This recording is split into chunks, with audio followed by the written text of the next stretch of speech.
കേന്ദ്ര ആഭ്യന്തരമന്ത്രി അമിത്ഷാ പറഞ്ഞത് ഛത്തീസ്ഗഡ് സർക്കാർ കന്യാസ്ത്രീകളുടെ ജാമ്യാപേക്ഷയെ എതിർക്കില്ല എന്നാണെങ്കിൽ ജാമ്യാപേക്ഷയെ ശക്തമായി എതിർത്ത് അമിത്ഷായുടെ വാക്കിന് പുല്ലുവിലയാണ് ഛത്തീസ്ഗഡ് സർക്കാർ നൽകിയത്. ഇന്നലത്തെ കോടതി നടപടികളും ഇന്നത്തെ കോടതി ഉത്തരവും സൂക്ഷ്മമായി പരിശോധിച്ചാൽ അത് ക്രിസ്റ്റൽ ക്ലിയർ ആണ്. ഛത്തീസ്ഗഡ് സർക്കാരിന്റെ എതിർപ്പ് തള്ളി ഈ കേസ് കള്ളക്കേസാണെന്ന് കോടതിക്ക് ബോധ്യപ്പെട്ടതിന്റെ അടിസ്ഥാനത്തിൽ കന്യാസ്ത്രീകൾക്ക് ജാമ്യം നൽകുന്ന തീരുമാനത്തിലേക്ക് കോടതി പോയി. അതാണ് ഫാക്ട്. കള്ളക്കേസാണെന്ന് എവിടെയാണ് പി ആർ സുനിൽ പറയുന്നത്? എന്റെ കയ്യിലുണ്ട്. കള്ളക്കേസ് എന്നുള്ള വാക്കാണ് സുനിൽ ഉപയോഗിച്ചത്. അതിനെ ഞാൻ കണ്ടസ്റ്റ് ചെയ്യാണ്. കള്ളക്കേസ് എന്നുള്ള കാര്യം ഫോൾസ് കേസ് എന്നുള്ളത് ഈ ഉത്തരവിൽ പറയുന്നില്ല. താങ്കൾ ഏത് ഉത്തരവാണ് കോട്ട് ചെയ്യുന്നത്? അത് പി ആർ സുനിലിന്റെ വേർഷനാണ്. പി ആർ സുനിലിന്റെ വേർഷനാണ്. That's a fake version, not the court order. Court order അല്ല, കോർട്ട് ഓർഡർ അതില്ല. കോർട്ട് ഓർഡർ അതില്ല.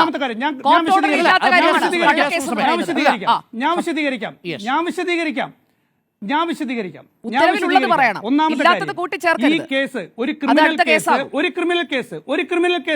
ക്രിമിനൽ കേസ് രജിസ്റ്റർ ചെയ്യുമ്പോൾ ഉണ്ടാകുന്ന സാഹചര്യമോ പരാതിയോ ഈ കേസിലില്ല.